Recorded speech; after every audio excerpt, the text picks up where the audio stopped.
Assalamualaikum warahmatullahi wabarakatuh. Balik lagi di channel Akbar CK. Nah, Egy Sujana melaporkan Pak Jokowi ke polisi ya. Seolah-olah tak ada habis-habisnya kelompok ini selalu menyerang Pak Jokowi. Ya, Egy Sujana, anak Abah dan kaum 16%. Seolah-olah seperti pemain sepak bola yang silih berganti menyerang ya, tetapi serangannya tidak ada yang gol. Tidak ada yang gol. Pak Jokowi selalu difitnah ya, difitnah, macam-macam difitnah, korupsi ya, segala macam. IKN juga dipersoalkan, dilaporkan ke polisi. Ijazah palsu juga sudah pernah. Nah, ini dilaporkan lagi, ijazah palsu diungkit lagi, padahal sudah tidak ada persoalan terkait ijazah Pak Jokowi ya. Kelompok ini selalu membuat gaduh. Intinya kalau bukan penyakit hati, bukan iri dengki, apa yang seperti ini ya, selalu mencari kesalahan orang lain yang kesalahan itu tidak bisa dibuktikan ya di mata hukum sekalipun. Nah, ini juga ada menariknya, ini yang katanya Refli Harun keren cadas, Egy Sujana dan juga Said Didu ya, yang selalu kuar-kuar, yang selalu demo, ternyata membayar massa untuk berdemo. Tak perlu berlama-lama, untuk video selengkapnya kita saksikan videonya berikut ini. Bang Egy, dikit dong Bang Egy. Dikit Pak.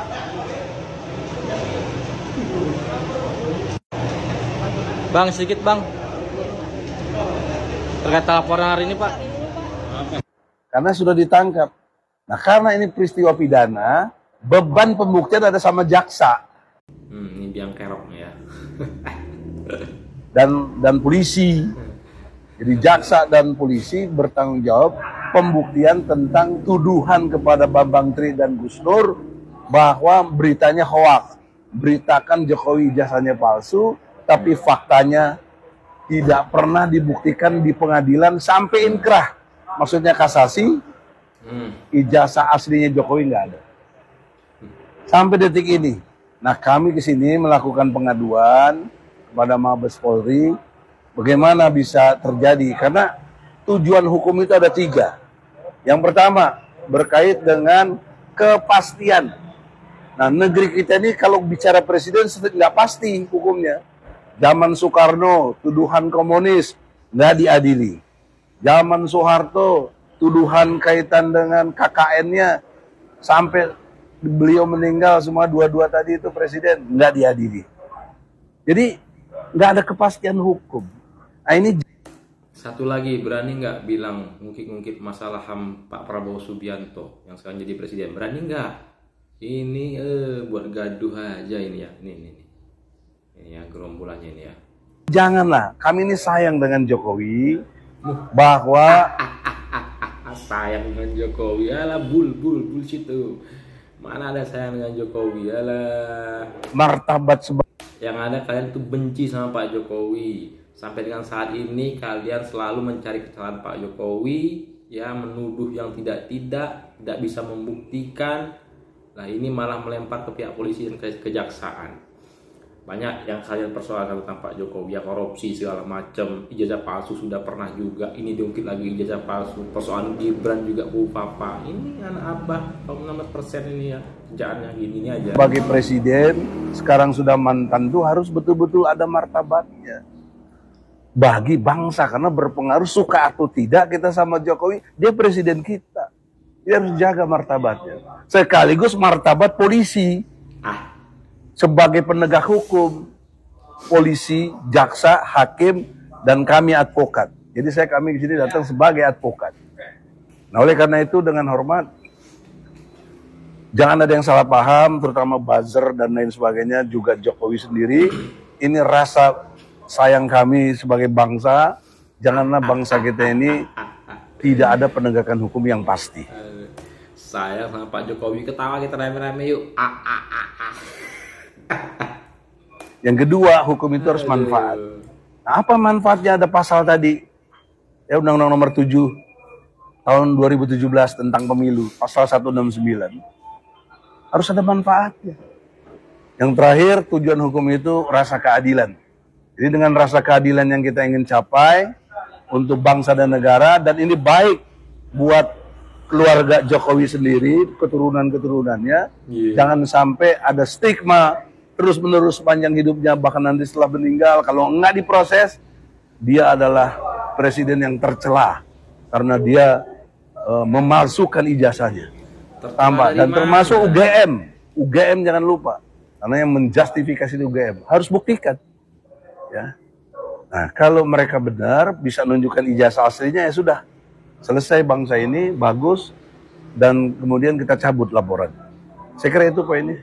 Artinya berarti rektor UGM itu juga dilaporkan? Udah dipastikan, karena kelembagaan universitasnya namanya UGM, dan perlu dicermati si Sutikno itu, profesor Pratikno itu 2 kali jadi menteri, 2 kali juga jadi rektor, diduga kuat dia tahu persis, tapi kenapa dia nggak bicara? Oke, Mas.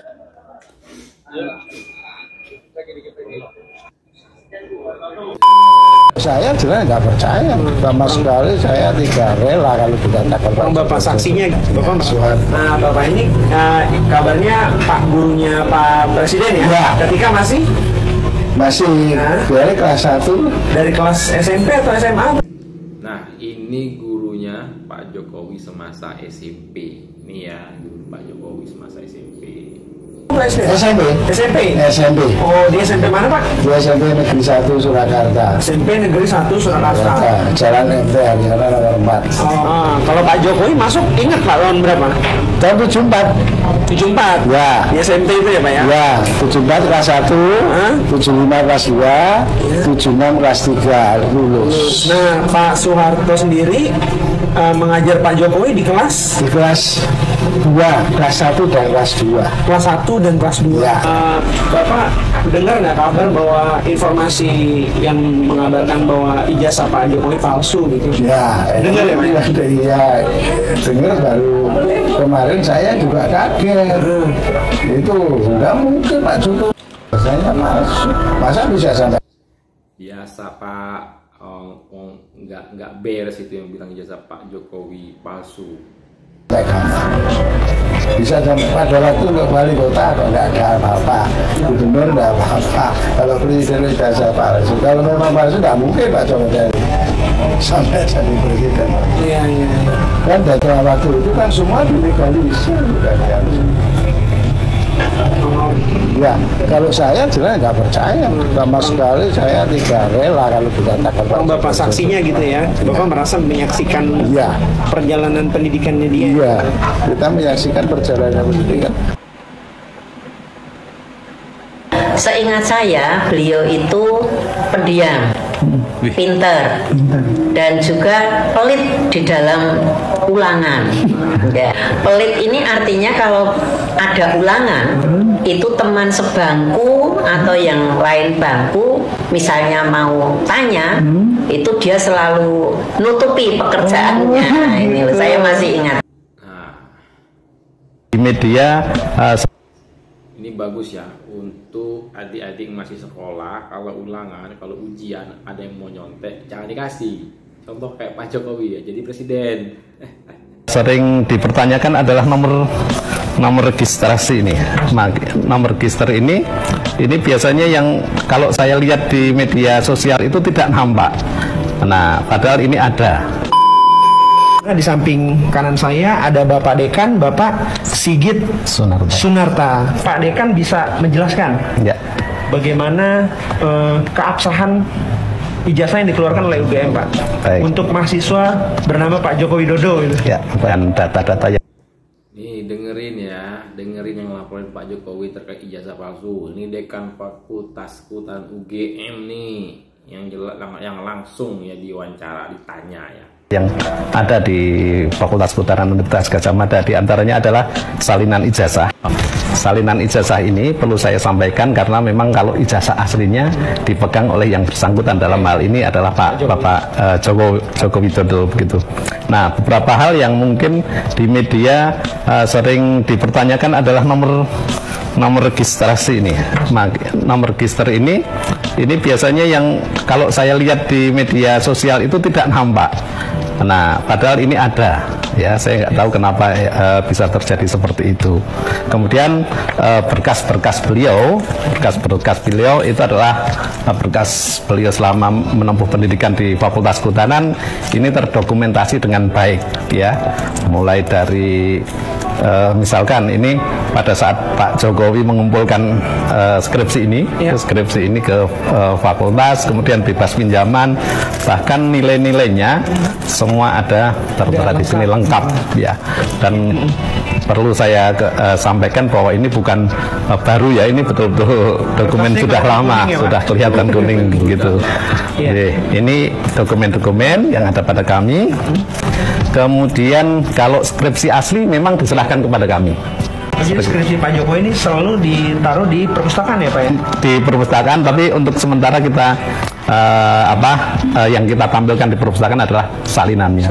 Sedangkan untuk yang asli kita simpan pada tempat khusus. Saya pernah jadi ketua KPU DKI, di mana tahun 2012 saya turut menerima langsung berkas pendaftaran calon gubernur DKI Jakarta. Salah satunya adalah Pak Jokowi. Saya juga turut menerima berkas pendaftaran calon presiden di tahun 2014 sebagai komisioner KPU Pusat. Jadi dari dua peristiwa itu saya ini saksi pelaku bahwa setelah memeriksa dokumen pencalonan, bahkan sampai verifikasi lapangan, termasuk membuka akses bagi publik untuk mereka menyampaikan komplain, sanggahan, atau masukan terhadap seluruh dokumen pencalonan calon presiden.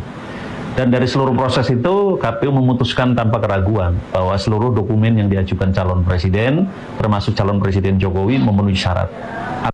Memenuhi syarat, udah jelas. Dokumen-dokumen Pak Jokowi itu sudah memenuhi syarat. Ini yang bicara siapa tadi? Ketua KPU DKI, ya? Nah, sama komisaris apa tadi katanya tadi, ya?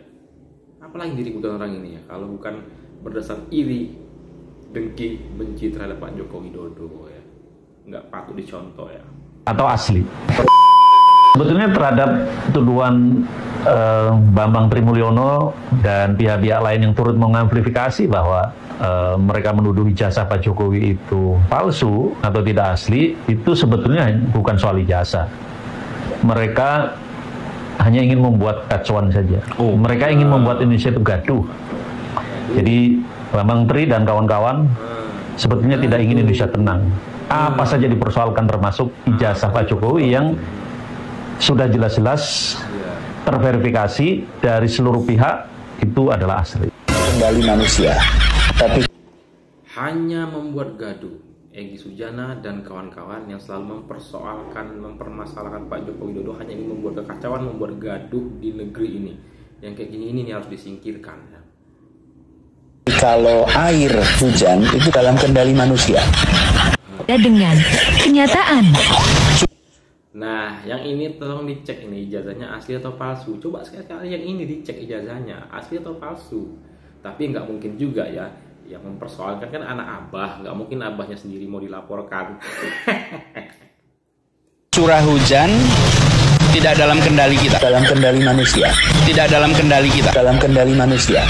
Tidak dalam kendali kita. Tidak dalam kendali kita.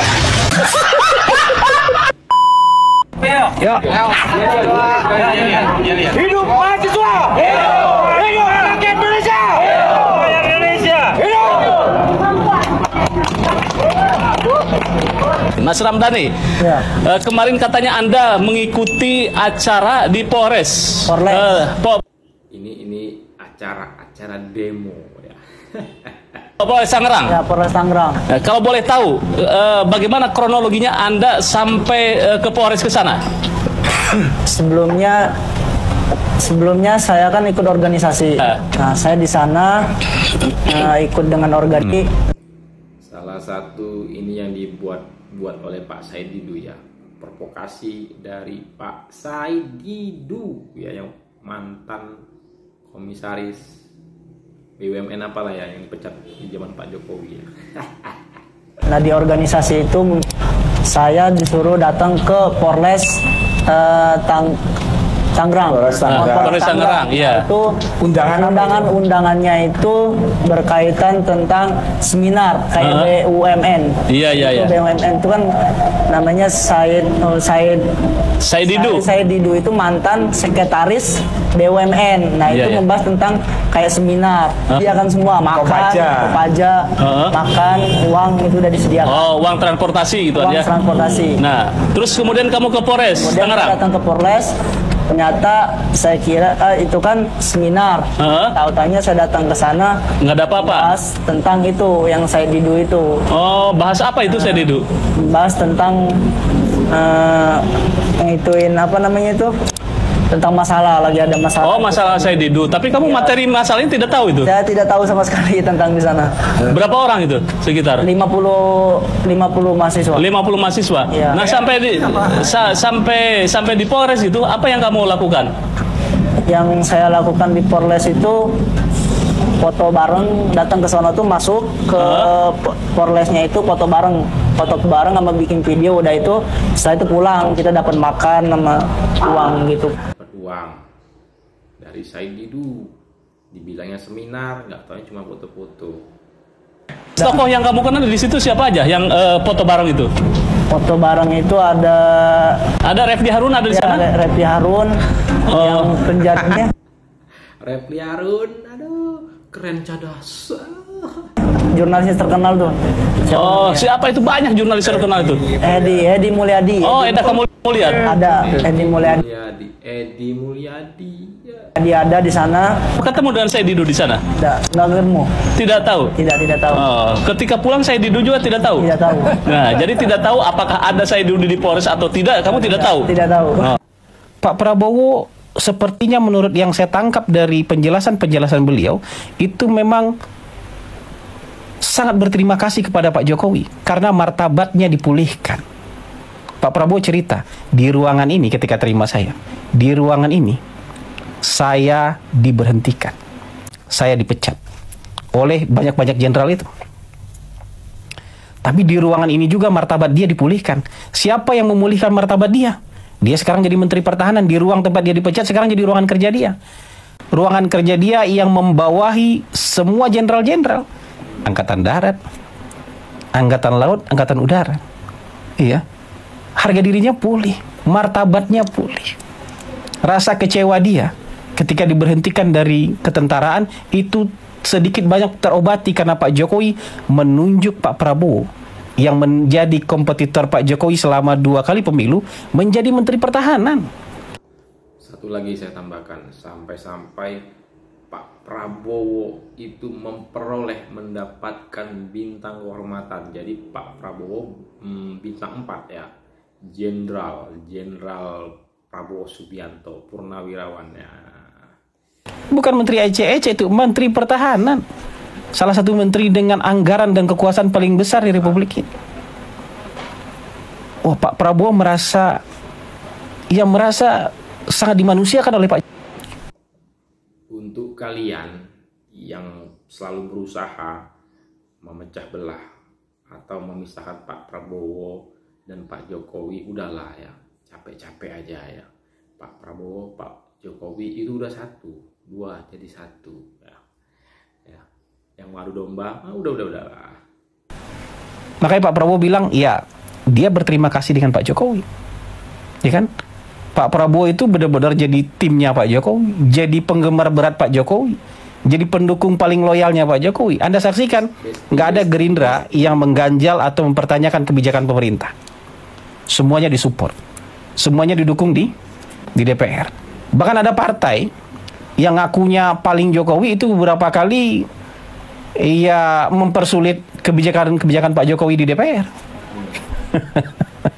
Belum banyak. Oh iya, masalah RUU perampasan aset salah satunya ya, sampai sekarang nggak kelar-kelar ya, nggak kelar-kelar. Mbak Puan Mana Mbak Puan? Utarakan ya. Tapi yang bisa menyelamatkan sepak bola Indonesia itu cuma satu. Apa?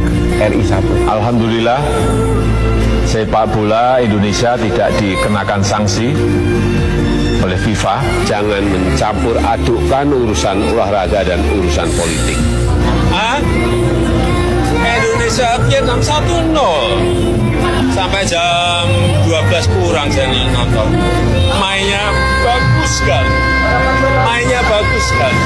Mainnya bagus sekali.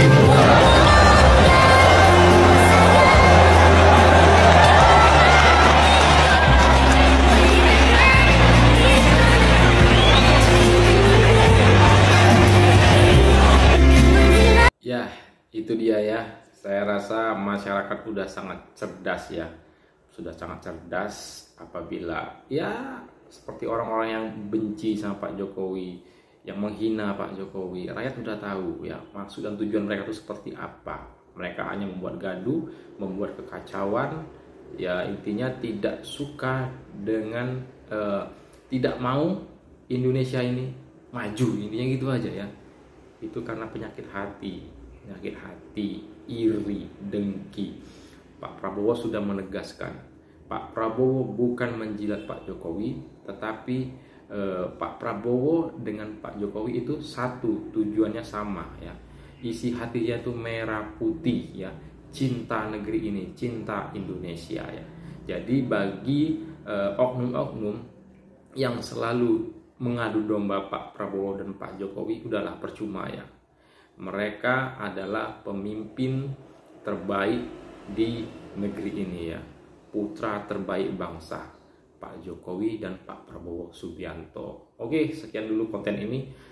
Sebelum saya akhiri, jangan lupa subscribe-nya, like-nya, komen dan share ya, untuk mendapatkan informasi-informasi terbaru dari channel ini. Saya akhiri. Assalamualaikum warahmatullahi wabarakatuh. Salam sehat selalu. NKRI harga mati. Jangan mau kita terprovokasi. Bye.